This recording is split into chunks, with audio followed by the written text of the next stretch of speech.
அம்மா ஓ ஆஸ்பத்திரிலாம் போயிட்டு வந்தாச்சாம்மா? போயிட்டு வந்தாச்சு. சனிக்கிழமை போனோம், ஞாயிற்றுக்கிழமை பிறந்துட்டான். நல்ல நாளில் தான் பிறந்திருக்கான்.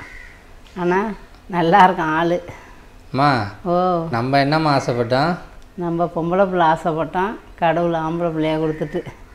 ஆமாம். அவன் எப்படிம்மா, நல்லா சேட்டை பண்ணுறானா இல்லை அமைதியாக இருக்கானா? அது சேட்டையா? நேற்று நைட்டு ஃபுல்லும் தூங்கவே இல்லை. நானும் அவளும் முடிச்சுக்கிட்டே தான் உட்காந்துருந்தோம். ஆமாம். அழுதுகிட்டே இருந்தான். பகலில் பிறந்தவன்ல, பகல் ஃபுல்லாக தூங்கி போகிறான், நைட்டில் தூங்கவே மாட்டான். எங்களை தூங்க விடாத ஆக்கிட்டான். ஆமாம். திவி வந்து ரொம்ப நாளாக விளையாடுறதுக்கு ஆள் இல்லாமல் ரொம்ப கஷ்டப்பட்டு இருந்தான்.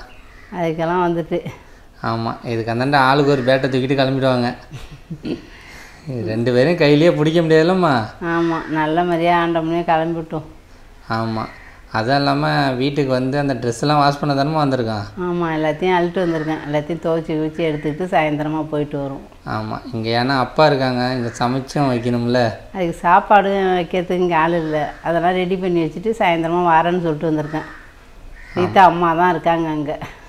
ஆமாம். இப்போலாம் தூங்கிட்டு தானே இருப்பார் ஆள். இப்போ தூங்குவார். இப்போலாம் அவளுக்கு ஒன்றும் பிரச்சனை கிடையாது, தொல்லை கொடுக்க மாட்டான். ஆனால் நைட்டு தான் எந்திரிச்சு அவளெல்லாம் உட்காந்து பாலெலாம் கொடுக்க முடியல, கஷ்டமாக இருக்குது. ஆப்ரேஷன் பண்ணதில்லை, ஆனால் ரொம்ப கஷ்டப்படுது. ஆமாம்.